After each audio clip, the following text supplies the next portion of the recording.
Good morning, Tennessee Valley. Welcome to Tennessee Valley this morning on this Monday morning. We hope that you had a great weekend. We hope that January's been good to you. We're already over halfway through the month, and it's been good. The weather, we never know what's going to go on, and we listen to the weathermen, and they predict snow, and then they don't predict snow, and we don't get snow, and then we get snow, and we don't get much, and one of these days we're going to get a lot of snow. So let's hope that comes on a weekend when we don't have to worry about getting to work. How's that? My name is Alan Mincy. I'm your host for this show, and my co-host is Lou. Just to let you know, Lou just had a birthday. He just turned 4, and in dog years, that is, Lou says that's 3. He goes the other direction, so he's trying to stay as young as he can. But I guess Lou's been with me almost a year here, so as the co-host, and has yet to say a word. So he's my kind of co-host. But we hope that you're going to have a great day. We know a lot of you will probably be watching the show this morning and realize that you don't have to go to work today or anything, because it is a special holiday. It's Martin Luther King Jr. Day, and a lot of companies, a lot of businesses in town are closed today. So it's a good day to remember the words, the teachings of Dr. King. So we hope that you take the opportunity to do that. We have a great show. Hey, I always get a chance to say something about United Way as I lead into the show, and want to remind everybody about our learning trail, and that is located over on the Greenway, right next to the People for Care and Learning playground that is right there where First Tennessee Bank building is, where First Tennessee Bank used to be, just down from Monterey, and where they built the new restroom facilities. There is a learning trail there, and you'll see signs that will give kids, parents some pointers as to healthy lifestyles and things such as that. So we hope you get a chance to go by the Greenway, go by the learning trail. It's just one of what we hope will be many that will be coming up. Hopefully this year we'll have several of them out in different places in our community. So be watching for that. Great show today. Got some very special guests. My first guest is going to be someone who we're just lucky to get because she's going back to school. And she goes all the way to California for college. It's Mary Shin, Youth of the Year for the Boys and Girls Club. She's going to be our first guest, and we're going to be talking with Mary about what it's been like to be the Youth of the Year, and also what it's like to be a college freshman. It's been just a few years since I was a college freshman, so hopefully I can connect with her a little bit. But we'll have Mary back, and we'll be talking with her. And we will be right back after these messages from our sponsors. So stay tuned. Town Americana, where trucks are big and bold, and a handshake is firm, and your word is gold. Don Ledford Chevy Buick GMC in Athens is a $2,000 drive. Maybe you're coming from here or here, doesn't matter. Buying a truck from Don Ledford in Athens will save you at least $2,000. Don Ledford Chevy Buick GMC in Athens, a $2,000 drive worth making. I'll take that drive every time. At Crawford Pharmacy, we offer custom compounding. Our pharmacists are known for their attention to detail and unique expertise. So visit us at 2260 Chambliss Avenue, Cleveland, Tennessee. For personal assistance, walk right in or come up to our convenient drive-thru. Crawford Pharmacy, serving our community one person at a time. Kyle Motors, 802 20th Street Southeast in Cleveland is the place to find quality pre-owned cars and trucks. Kyle offers on-the-spot financing on all vehicles on the lot.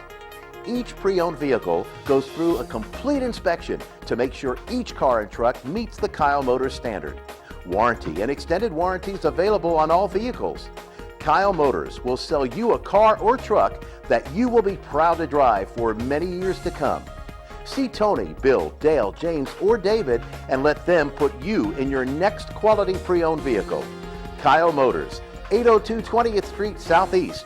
Phone 790-7100. Are you having trouble filing for disability? Seems no one is concerned about your pain, the waiting, the denials. While some representatives will meet with you in court, we will meet with you now to discuss your plan. We'll review with you the same file that the judges will see. Call us now, Social Security Law Center at Logan Thompson. You're entitled to better.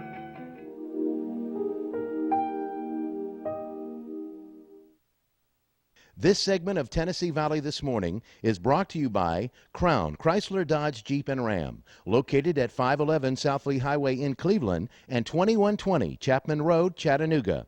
For your next new or previously owned vehicle, make it Crown Chrysler Dodge Jeep and Ram, the better way to buy.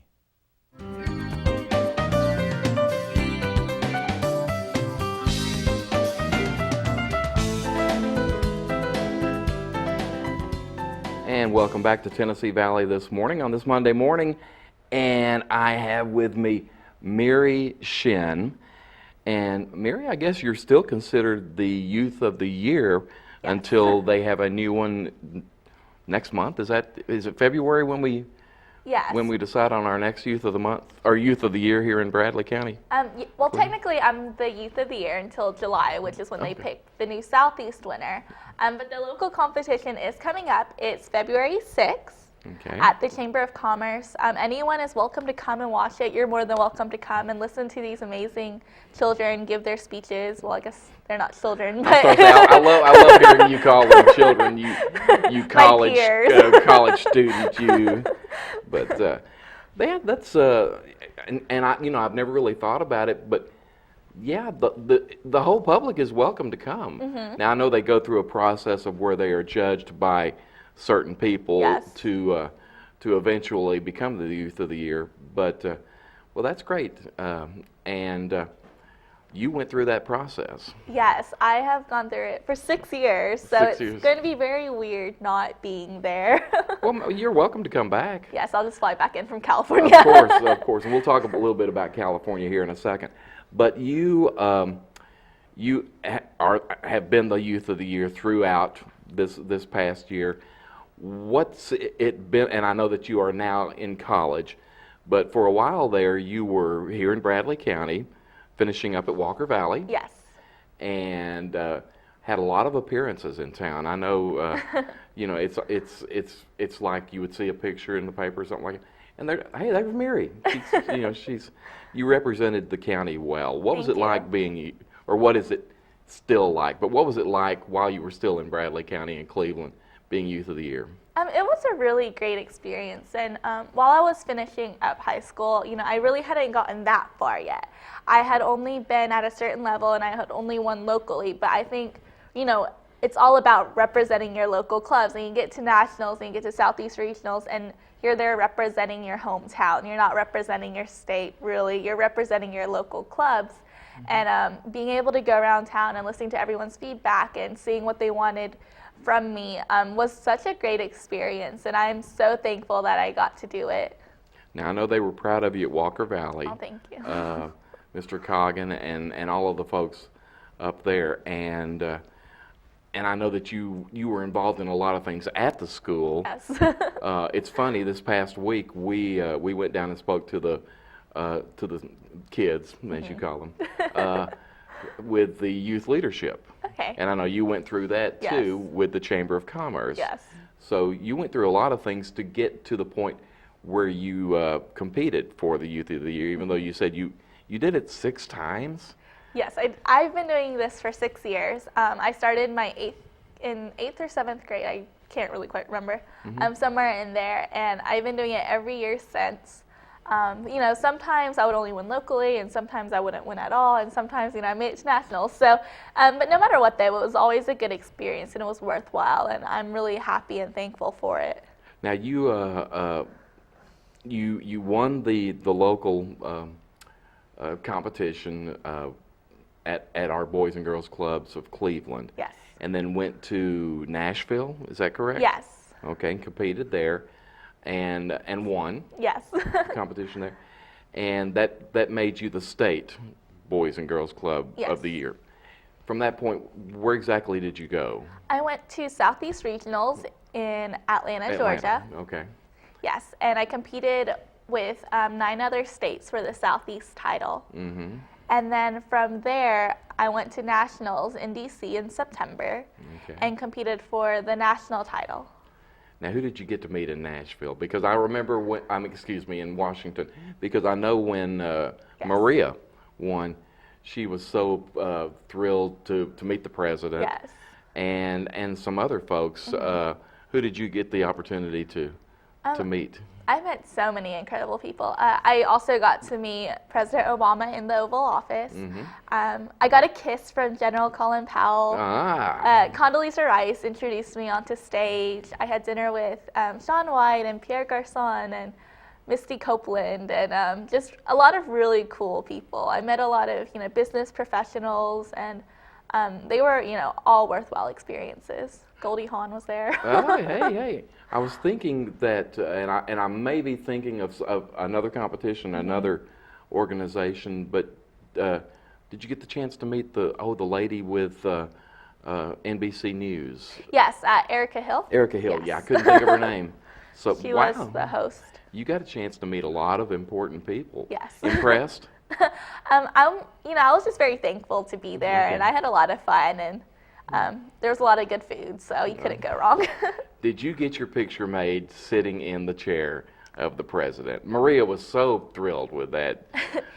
I actually haven't gotten the pictures back from the Oval Office, but I did sit in the chair, so hopefully someone took a snapshot. Well, I'm sure someone did. So, well, that is fantastic. I know you had a great time doing that. But it all started here at the Boys and Girls Club of Cleveland. Yes.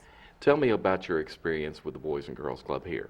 I started when I was 11. I started as a volunteer, actually, and then from there I moved on as a member and got to develop a lot of programs. I was president of Keystone. I taught many programs such as Money Matters and Smart Moves.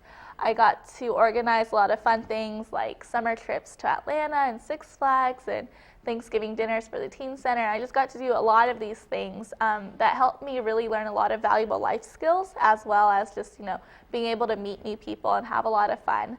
And they were very useful to me. And I got to meet like all these great mentors that I never would have met otherwise. And they're like my second family, and they're my home away from home. So. Do you still stay in contact? Yes. Okay, I would hope so. I know that. I will see you posting things on your Facebook page, things that are going on.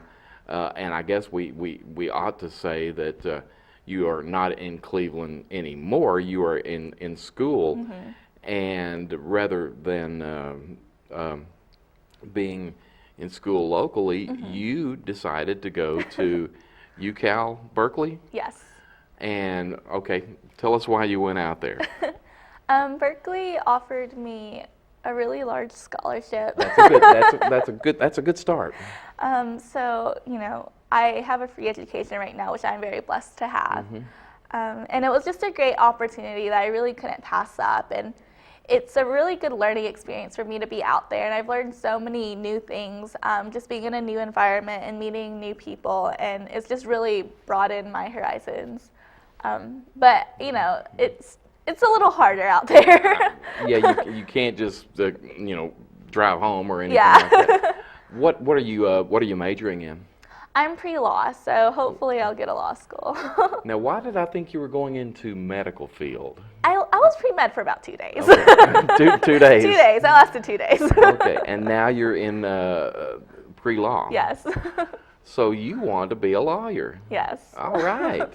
we don't have any lawyers in Cleveland. You can, we got Well, if a lot anyone of needs a lawyers future in lawyer. Cleveland, but we can always use more good lawyers. Do you plan on coming back to Cleveland, or is it too hard? Is it too early to make a decision like that? I love Cleveland. My family's here, and so I'm very open to the idea of coming back. But right now, I'm just trying to, finish pre-law and figure out where God wants me to go. Well, that's good. And pre-law leads into law. Yeah. And then leads into post-law. So you've got a ways. Yeah, you got a few years to go to get that degree and then get that classification of being an attorney. The kids that are going to be competing coming up, and I'm probably going to know most of them because, in your case, like you said, you competed for a couple of years in a row, and I'm sure there's going to be some of these kids who have competed before. Yes. And hey, they had no chance to beat Mary, but have very good stories and have really benefited from being at the Boys and Girls Club. What pointers, what suggestions would you give them as they're preparing to go into this competition? It's not really a competition. Every time I say that, I'm thinking that's not really the word I'm looking for. It's not a competition, and there's not really a winner. I didn't win anything. I got to go and represent the club. There you go. I never won. Okay. It's a showcase, and it gets to highlight everyone. And so that being said, since it's not a competition, there are no winners and there's no losers. And anyone that gets an opportunity to go out there and share their story, that's a blessing in and of itself. You're there to represent the club. You're to represent your home, and you're not there to represent yourself. You're not there to win money. You're not there for any of those reasons. And if you are, this competition probably isn't for you. Okay. But it's an added benefit. It's an added benefit, of course. But the sole purpose is to represent the Boys and Girls Club and represent it well in the community so that more people will want to come into it. Okay. And I know that you did that, and the Boys and Girls Club made a definite impression on you. And I've heard some of the names of the youth who are going to be, here I go, competing against each other. I don't want to say that word, but are going to be presenting at this event. Yes. Well, I don't know exactly how to say that, but I know that they're going to want to talk about how the Boys and Girls Club made a difference in their life. Are you doing any work out and as a freshman, you may not have the opportunity to, but are you doing any work with the Boys and Girls Club out there at all? As a Youth of the Year, they fly me back home a lot, and I get to speak a lot on behalf of the Boys and Girls Club, and I get to do a lot of stuff on the national level. But I haven't actually been able to go to the clubs there. I don't have a car, so it makes things difficult. That's a lawyer without a car. That's interesting, but. There are Boys and Girls Clubs in your area out there. Well, not necessarily in Berkeley, which is where I am, but in the surrounding cities there are. They're just a little farther to get to, and buses don't necessarily reach those areas. What about on campus? Any volunteering that you are able to do there? Are you in a sorority? I am in a sorority. Okay, I know you got to do things if you're in a sorority too. Yes, I'm in Alpha Omicron Pi, AO Pi, and our philanthropy is juvenile arthritis. So we help children suffering with arthritis, and we do a lot of fundraisers and events for them. Okay. I also am in Circle K, which is like the college level of Key Club. Right, of Kiwanis. Of Kiwanis, yeah. Sure. And so I get to do a lot of stuff with them as well. Being my first semester, I just kind of wanted to settle in and figure out my way around campus. I still get lost, so. Well, I'm sure it's a bigger campus than here at Cleveland State. We love Cleveland State, but I'm sure it's a bigger campus. Roommates? I have one. She's from Panama, actually. Hey. So that was really interesting. I was really nervous at first, but she's really cool. That's good. So it sounds like your college experience has gone well so far. So far, fingers crossed. Yeah. Just need a car, but other than that, that's great. If anyone knows a car out in California, they'd like to lend me. Well, I'm sure that we have listeners in Berkeley. So for all of you folks in Berkeley, look up Mary. she has a Panamanian roommate. You Roommate. can't miss her, so you'll find her. I stand out. Yeah, but well, it sounds like things are going well with you out there. We appreciate all that you did to promote the Boys and Girls Club. You actually promoted the United Way. We did. got you in our video one year. I Right. remember that. So, Yes. and you did it all in one take. That was pretty cool. Usually I have to, double, triple, quadruple take or something like that. So we appreciate that. But we appreciate you representing Cleveland Thank you. and the Boys and Girls Clubs of Cleveland. So we hope everything goes well in Berkeley. You can stay in touch with us and let us know Yes. how things are going. Of course. And then a few years from now, when we need a lawyer, we can look you up, correct? Yes. Okay, sounds great. Well, thanks for coming on the show. No problem. I know you got to pretty much head to school. Yes. So it's right there. It's a quick turnaround, yes. So thanks for coming on the show. Mary Shin, our Boys and Girls Club Youth of the Year, and just a great example of the type of youth that we have in our community. So we appreciate her coming on. We're going to take another commercial break, and then we're going to have someone come on that isn't quite Youth of the Year, but she's something of the year. No, and she's giving me a stare, but Julia, and she's about to throw something at me. Julia Wright from the American Red Cross's local chapter will be on, and we'll talk a little bit about winter weather and as an event that they've got coming up. So stay tuned. We will be right back after these messages. Town Americana, where trucks are big and bold, and a handshake is firm, and your word is gold. Don Ledford Chevy Buick GMC in Athens is a $2,000 drive. Maybe you're coming from here or here, doesn't matter. Buying a truck from Don Ledford in Athens will save you at least $2,000 bucks. Don Ledford Chevy Buick GMC in Athens, a $2,000 drive worth making. I'll take that drive every time. At Crawford Pharmacy, we offer custom compounding. Our pharmacists are known for their attention to detail and unique expertise. So visit us at 2260 Chambliss Avenue, Cleveland, Tennessee. For personal assistance, walk right in or come up to our convenient drive-thru. Crawford Pharmacy, serving our community one person at a time. Kyle Motors, 802 20th Street Southeast in Cleveland, is the place to find quality pre-owned cars and trucks. Kyle offers on-the-spot financing on all vehicles on the lot. Each pre-owned vehicle goes through a complete inspection to make sure each car and truck meets the Kyle Motors standard. Warranty and extended warranties available on all vehicles. Kyle Motors will sell you a car or truck that you will be proud to drive for many years to come. See Tony, Bill, Dale, James, or David and let them put you in your next quality pre-owned vehicle. Kyle Motors, 802 20th Street Southeast. Phone 790-7100. Are you having trouble filing for disability? Seems no one is concerned about your pain, the waiting, the denials. While some representatives will meet with you in court, we will meet with you now to discuss your plan. We'll review with you the same file that the judges will see. Call us now, Social Security Law Center at Logan Thompson. You're entitled to better.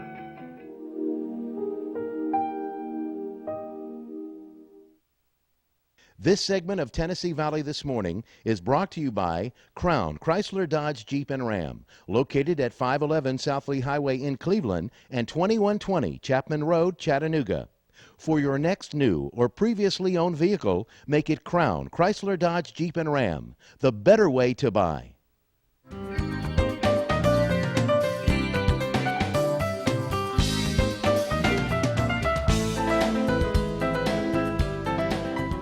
And welcome back to Tennessee Valley This Morning on this early Monday. It's early because I can't talk. Early Monday morning, and with me is the youth of the decade. I don't know what to call. Is a good friend, Julia Wright, and then I can kid Julia, and she'll kid me right back. So, but I asked Julia to come on because we were talking about things that the Red Cross is doing in our community, and you were telling me you have it planned out that there's something happening every month. There's always something happening at the Red Cross, and Right. I actually just kind of narrowed it down to some basic topics we wanted to kind of cover each month so that we can kind of make sure that we're educating the community about all the different things that we offer and all the different seasons. We have different preparedness things we want to focus people on.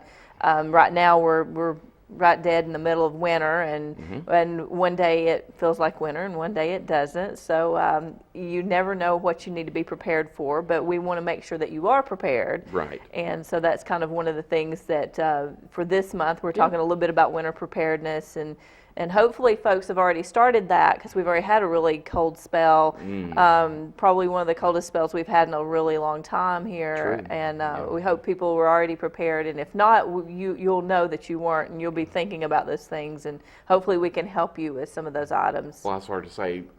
We've had one pretty good cold spell, but we've just gotten into winter. Absolutely. Really. And we know that some of our worst weather is more toward the end of February into March and everything. Yeah, while we had cold spell, we didn't have a lot of inclement weather that kept us from actually Right. doing our normal duties. It's just a little bit colder. You had to layer a lot more, and that's one of the things that you need to layer. Make sure you wear hats and gloves and those kind of things when you're hitting those 0 and sub-zero temperatures. But one of the things that we want to remind people is, when it snows and when we have those type of things, you could be at home where you're not going to be able to leave, and we'll make sure that you have, alternate source of heat if you're depend completely on electricity. And if you use those, to make sure you're very safe with those. And we have a lot of tips of how to use a generator, for instance. Yeah. It's really important. People make, it's a very common mistake that people make, to put a generator inside the home or inside a garage or a basement, and that's a big no-no. You never put them inside of your building. You always keep those on the outside and things like that. But it seems like, and I'm looking at it from a different, maybe at the wrong point of view, but it seems like if it's outside, then it's exposed to the elements. But generators are built to withstand that. They're built to do that, and you want to make sure that you're not hooking a generator directly to your power source. You want to actually put it directly to the appliance or the heater or whatever you're using. Okay. Make sure you do that. If not, you could be risking carbon monoxide poisoning and those kind of things. And so we want to make sure people are really safe with their alternative heat sources. If you're using wood heat, which is very common in this area, put a fire grate in front of it to make sure that logs don't roll off or that you don't get the sparks and stuff that would cause a house fire. We've responded to an enormous amount of house fires in the first 2 weeks of this year. Sure. We've had in just the first 2 weeks, we've had over 15 house fires in southeast Tennessee, and we want people to be really cautious with those alternate heat sources, because a lot of times those end up being when people are trying to stay warm, they're not used to using those heat sources, and so they forget. And if you're using a portable heater, 3 feet is the rule. Exactly. Everything needs to be 3 feet away. You don't put it next to your curtains, don't put it next to bedding, any kind of papers, anything that's combustible. You make sure it's 3 foot, and you need to have that space around the heater in your home for safety and those kind of things. Sounds like to me you've been studying up on this. Oh, but then 15 years of studying up on this. But so. then a lot of it sounds like it's just common knowledge. It is common sense. It is common knowledge. But you may not think that. But we all, at some point, didn't have that common knowledge. Someone along the line told me about these things. Right. Red Cross has a lot of preparedness information that you can get either on your phone or you can download it. Our website at redcross.org/prepare, we have actually preparedness pamphlets on almost any subject you can imagine. Everything from winter storms to tornadoes, hurricanes, chemical spills, you name it. We have those safety, even the flu. Right now, big flu season, and Definitely. folks are really needing to know, those reminders, things that seem common sense, but you you kind of forget. It's like, if you had the flu in your house, make sure you change your linens, make sure you wash all the clothes, anything that you've come in contact to keep from reinfecting yourself or and other members of the family. And just there's tons of information out there, and we just encourage folks to access that information. And one of the easiest ways to access that kind of information is to go to either the Google Play Store or the iTunes or the iPlay Store. I think that's what it is for. I don't have an iPhone, so it's the iStore or the Google Play Store, and you can download our free apps. And we have apps in first aid. We have apps for tornadoes and shelter apps, and there's just several different apps. And so you can go in there and just Google Red Cross or put Red Cross in as your search, and it'll come up with all the apps that you can download, and those are for free. I'm assuming that we're talking about the fires that are occurring because of the heating that people are doing, alternate heat sources and such. But your winter weather preparedness also deals with your pipes. Absolutely, all those things. When we had the sub-zero weather like we've been having, you want to make sure that you keep some of your faucets running so that the water still flows through the pipes. You want to open the cabinet doors to make sure your heat source is getting into those to keep them from freezing and causing additional problems. Tendency is to turn your heat up when it's getting cold, but you don't want to do that. You want to keep it at the same temperature so that you're not overloading your heat source, especially if it's electric heat, that kind of thing. And then your pets, don't forget your animals. If it is too cold outside for you, it's probably too cold outside for them, and they need to be brought in. And make sure if they are outside that you have appropriate bedding for them to keep them warm. And that you make sure that they have water. Water freezes very quickly in that kind of weather, so you want to make sure that they have a fresh water source at all times. Okay, now we always hear, it's going to snow. It's, whether it's going to be a quarter of an inch or 23 inches, I got to go and get the bread and get the milk or whatever. Well, I suggest that you have peanut butter and some crackers and things that if your electricity goes off, that's what you could survive on.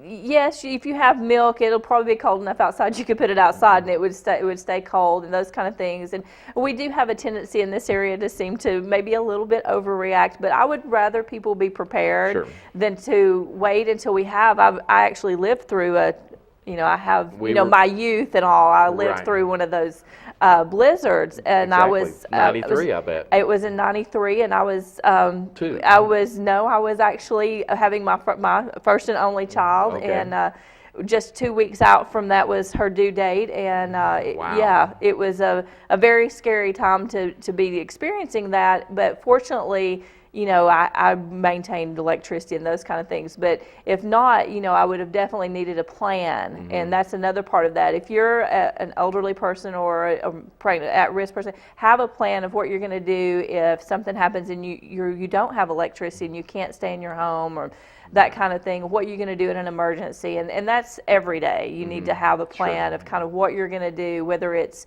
a plan to get out of your home if it catches on fire, or if there's an evacuation, have your emergency kit ready to go. You need to have a plan. And so we have that information for you on redcross.org/prepare for pretty much any situation. We want you to be prepared for whatever life might come, because if you're prepared, it makes that just a little bit easier to deal with. Okay, sounds good. Well, if anybody has any questions about what they need to do to be prepared, they can go to your website. Right. And learn a little bit more about that. So once again, that website is redcross.org/prepare. Okay. And then you have your apps as well. And we do have apps, and like I said, you can go to the Google Play Store or the iTunes Store, and or the iStore. I don't think it's called iTunes. That's music. We will figure that out the somewhere iStore, down. And you can download those, and they're for free. So those are. Now we do have a new app that's just come out, and it's a pet first aid app, and we've just released that this last week. There is a charge for that, but it is a great app to have, especially if you have animals in the home like I do, and you don't always know what's going on with them. It's a great tool to have to help with those basic, because they actually get into things just like children do. So you good thing to have those first aid out, and it's a little bit different for animals than it is for humans. So it is. Hey, we've talked a little bit about winter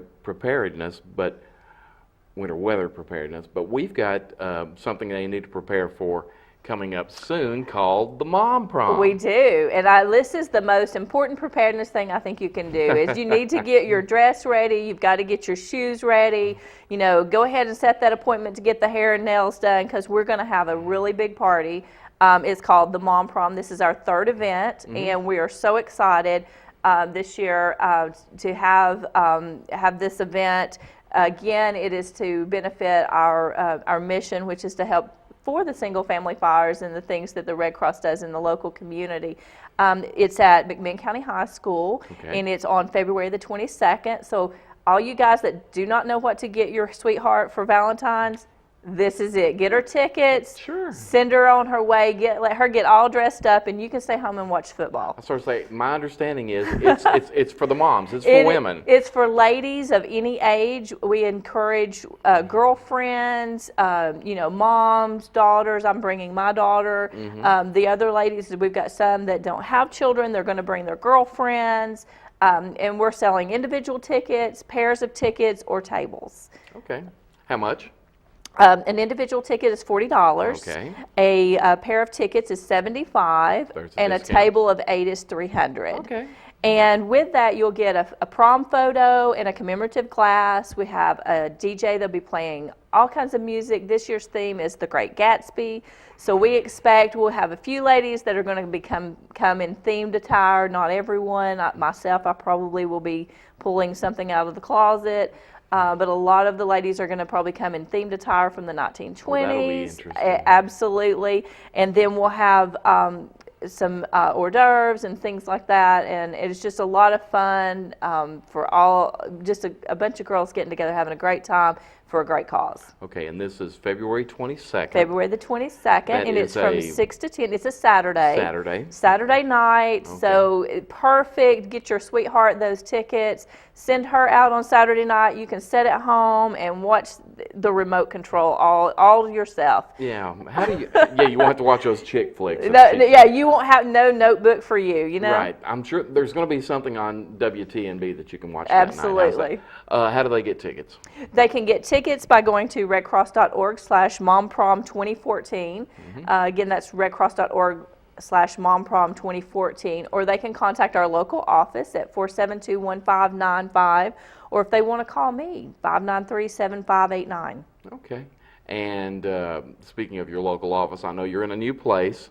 We are. And we'll talk about that another time. Okay. But I wanted you to come on and talk a little bit about winter weather preparedness, but especially to promote the Mom Prom. Right. So moms, you don't have to be a mom. You don't have to be a mom. No. It's a ladies' event, and Right. it's really just something we wanted to get ladies of all generations. The sorority, if your sorority girls want to come, we would love to have you. A lot of them don't have dances like they did back in the past, so it's a great opportunity for you to get all your sorority sisters together and come.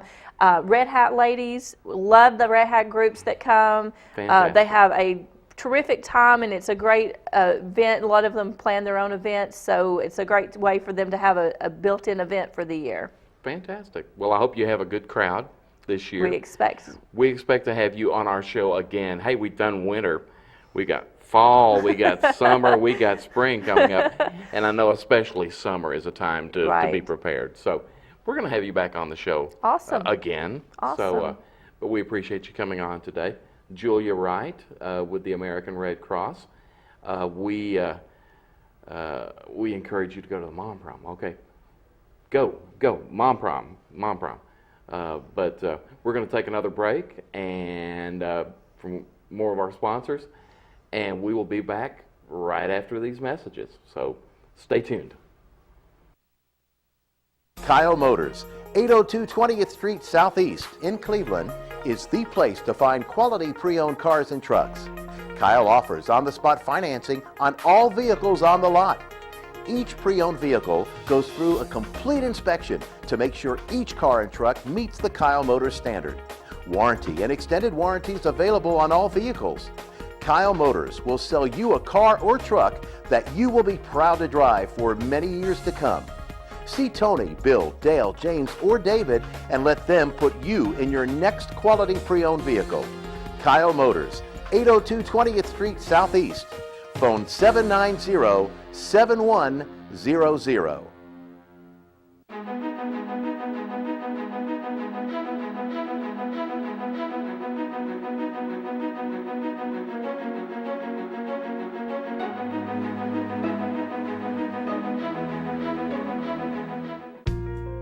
At Crawford Pharmacy, we offer custom compounding. Our pharmacists are known for their attention to detail and unique expertise. So visit us at 2260 Chambliss Avenue, Cleveland, Tennessee.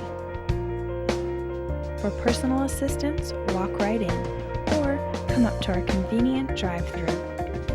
Crawford Pharmacy, serving our community one person at a time. Americana, where trucks are big and bold, and a handshake is firm, and your word is gold. Don Ledford Chevy Buick GMC in Athens is a $2,000 drive. Maybe you're coming from here or here, doesn't matter. Buying a truck from Don Ledford in Athens will save you at least $2,000 bucks. Don Ledford Chevy Buick GMC in Athens, a $2,000 drive worth making. I'll take that drive every time. This segment of Tennessee Valley This Morning is brought to you by Crown Chrysler Dodge Jeep and Ram, located at 511 South Lee Highway in Cleveland and 2120 Chapman Road, Chattanooga. For your next new or previously owned vehicle, make it Crown Chrysler Dodge Jeep and Ram, the better way to buy.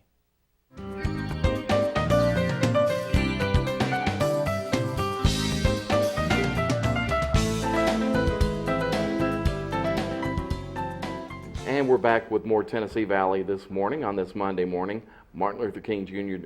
Day. Please, for those of you that are not familiar with what Dr. King went through back in the days that he was going through the civil rights movement, take the time today and learn more. Okay. My third guest looks very similar to my second guest. And Julia has agreed to stay around because I had some other things that I wanted to talk to her about. As a matter of fact, she even changed her name, but it's still Julia Wright. But as we were leaving the last segment, we mentioned your new location. And there may be some folks in town. There's probably some folks in town that still think you're on Inman Street, for that matter. There absolutely are. But I know that, and you never worked at the Inman Street. I did. You did work at Inman Street? I did. But then you moved over to 20th Street Southeast. Yes. Okay. And how long was the Red Cross there? Gosh, I'm thinking like 7 years. Okay. I think we were there about 7 years, and I don't know how long we were at the Inman Street, because when I started, we were there probably 3 or 4 years or more, and then we moved to the 20th Street location.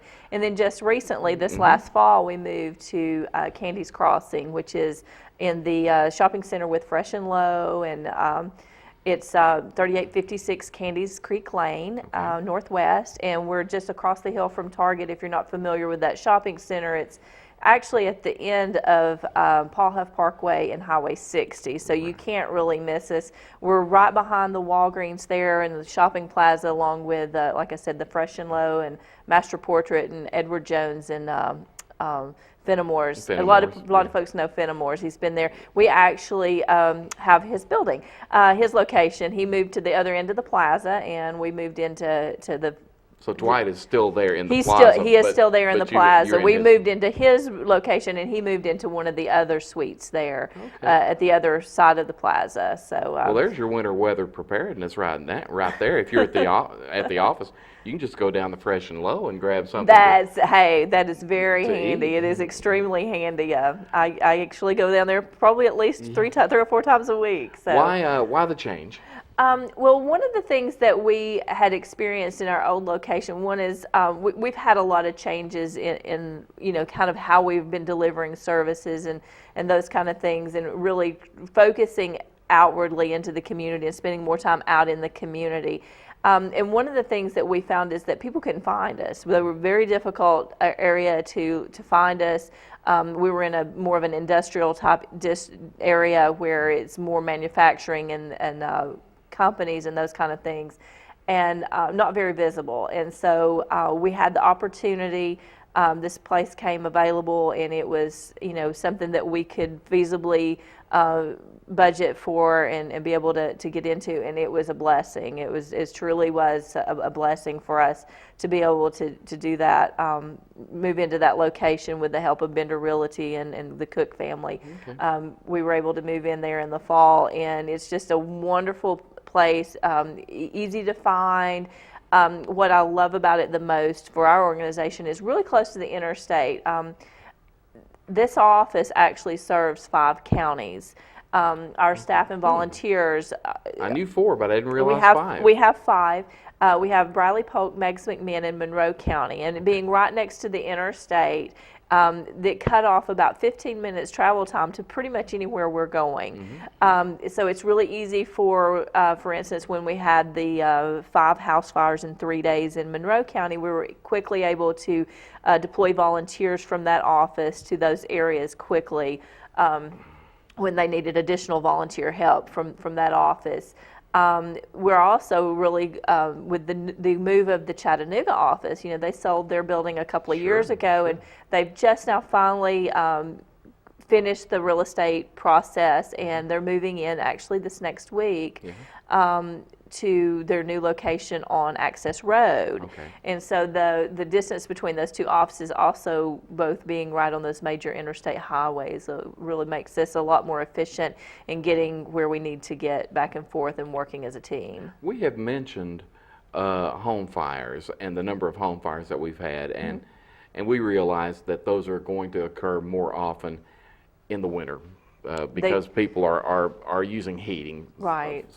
But a lot of folks may not realize what the Red Cross does when it responds to a home fire. When we get a call, and typically the call will come from either the 911 center, the dispatchers there, or it'll come from one of the fire commanders on scene at the fire. And once they realize that the fire is either usually one of 2 things. It's either a very large fire that they're going to have additional fire companies coming in, and they're going to need assistance themselves as the fire company, or if it is a family that's going to be displaced, and they recognize that a family is actually going to be displaced from the fire, then they'll contact the Red Cross. And what we do is we deploy our volunteers to go out. We have volunteers that are on disastrous action teams, and they commit to a certain amount of time to be available and to be on call to go out 24 hours a day, 365 days a year. We have a set of volunteers that will do that.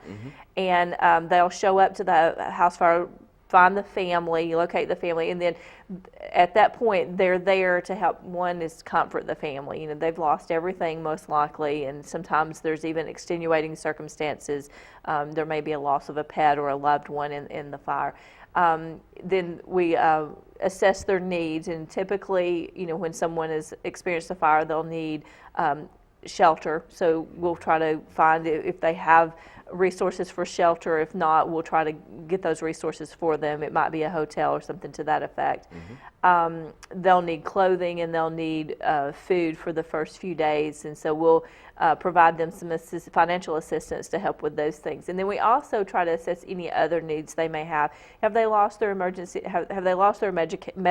that might be emergency medication? If it's something like insulin or heart medications or things that are life-sustaining medications that they might not be able to do without for the night, then we'll contact our nurse on call, and she'll come out and do an assessment as well for any medical needs, and then our mental health folks as well, if we need their assistance, depending on the situation, will come out. So do you have a chaplain on We call? we don't have a chaplain, but I'm we thinking have. that the fire departments probably Right, do. the fire departments do have chaplains, but we also have mental health professionals that volunteer with us that go out and talk to families if there's a need for that as well.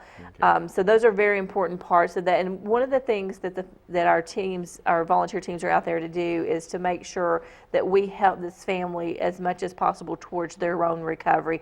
Every recovery after a fire is different. How they proceed next is different for every single family. And so we provide what resources we have, and then we also look into the community that they live.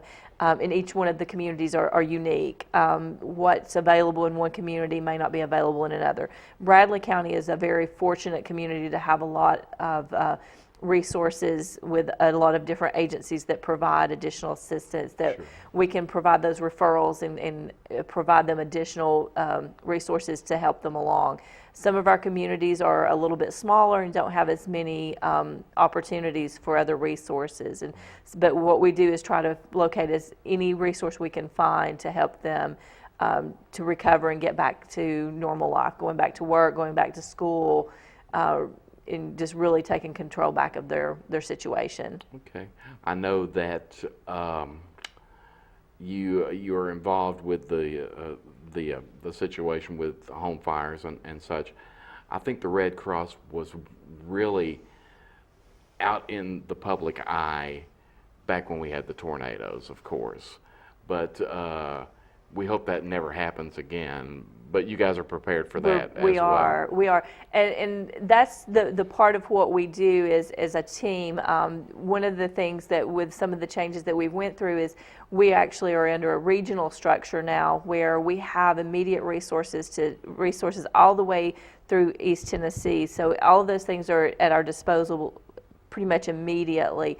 And we are constantly being, thinking about how to be better prepared, making sure that we have our supplies strategically located. One of the things that we've done is we have shelter trailers in numerous communities that are pre-positioned based on geographics, so that if we need a shelter, say in Athens, then we know within a certain number of miles where the closest shelter trailer is for that community. Same thing here, same thing in Monroe County and in Meigs County and Polk County. Okay. We know exactly where within a certain mileage that we can deploy that trailer and set up a shelter immediately for families to come in if they're displaced. And I know there are some areas that are not the easiest to get to. I think when we talked about off camera, we talked about Monroe County having some fires up around Tellico Plains. Yep. That's tough. And then over in Polk County, we have some rural area. Yeah. And we've got that in all of our counties. Up in Copper Basin and in those areas. Yeah, it's they can be challenging, especially when you're talking about mountainous areas or going across several rivers, and depending on what the disaster might be. Some of those places can become isolated really quickly, and that's why we really push preparedness, especially if you're in a rural area, because you could easily, depending on what the disaster might be, you could become isolated from the mainstream areas to be able to come in and out of a community based on whether a bridge or flooding or those kind of things could happen. Okay. Okay. Well, we appreciate all that the Red Cross does. Working with United Way, I know that we work very closely with you folks, and especially with the fire assistance, home fire assistance. While I got you here, got a few minutes, and you're going to give me this look, but let me talk about Julia Wright for just a minute. Oh no. Oh no. I'm not going to. We're not going to divulge any secrets. But you've been at the Red Cross how long? I've been there. It will be 14 years in June. Okay. So I've been there quite a while. You started out as? I started out as an administrative assistant. Okay. And I started out basically while I was here at Cleveland State. So I was a student at Cleveland State, and this opportunity came about, and I really wasn't looking for it. It's kind of ironic. While at Cleveland State, one of the classes I took was public speaking. And anybody that knows me, the first I'm trying to time, think, John Bradley wasn't here at the time, was he? I don't remember 'Cause my I instructor. had John Bradley, but I was here earlier than you were, so. And this was right before, this was in 1999, right before Y2K. And I did a preparedness speech on Y2K. Oh, okay. So it was really ironic. 6 months later, I found out that I was going to be working for the Red Cross, and most of my material came from the Red Cross about Y2K. So it was very interesting. I built a disaster preparedness kit. You know, put the bottled water in, and the tuna, and all the necessities, the flashlight and batteries and those kind of things. And so that's kind of how I got started, and I think it was just kind of meant to happen.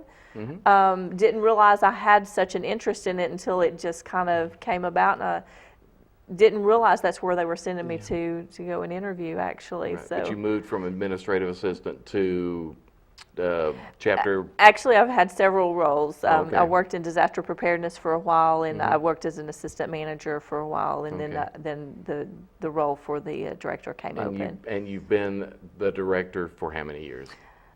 Since 2007, I think it was. Okay. And I know that we always kidded at one time that the youngest volunteer that you had there just happened to have the same last name as you. She did, and she's turning 21 this year. She's no longer that young. She's turning 21 this year. In school? She is. She goes to Chattanooga State. Okay. She's. Well, that was cool though. We would always kid about that, and I know that she volunteered. Volunteers are the lifeblood of a lot of our organizations, but volunteers for the Red Cross are very important. They're very important. We have volunteer roles for pretty much any kind of activity. You know, we were talking about the Mom Prom. That event is actually put on by our volunteers. That is a volunteer-led event. They do all the planning, they do all the organizing, they do all the decision-making, and they get out and they really work hard to put it together. They decorate it, they clean up after, they do all of the work, and those are our volunteers. The same with our volunteers that go out on the disaster teams. We have volunteers that go out to do, I have a couple of volunteers that their particular area that they like to go out and volunteer for is when we help the firefighters, when we go out and feed or do a canteen, provide food and water. You know Sandy Loftus, that's kind of her thing. She loves to do that, and she actually was, I don't know if you guys remember when we had the drowning up in Delano and the family there, and we spent over a week there until every person was recovered. Wow. And she was there every single day from really early in the morning until really late in the evening until the last emergency worker left. And then even after that for the family. So there's really a lot of opportunities. If you're a compassionate person, we'll find a spot for you. Okay. If somebody wants to volunteer, we just got a few seconds to go in our show. Somebody wants to volunteer, how do they do so? How do they call you? They can call us at 472-1595 and just ask for Faith Garner. She's our volunteer coordinator for the Southeast Tennessee area. Or you can go to redcross.org, and there's a link in there that says volunteer, and it will take you through actually an online volunteer application process. Fantastic. And it sends it straight to us. Thanks for No problem. Thanks for being on, and thanks for staying for the second segment. No problem. And if you need to know any more about the Red Cross, give them a call out there. Julia or any of them out there will talk to you about it. It's been a good show. Hope you've enjoyed it. Hope you've learned some things. It's great to see Mary again. Hope she's doing well in California. She's probably on her way there right now. So, great show. Catch us in a couple of Mondays. We'll be back with some more great guests. And until then, we'll say bye-bye, everybody. You got to wave at the camera. Bye-bye. See you later.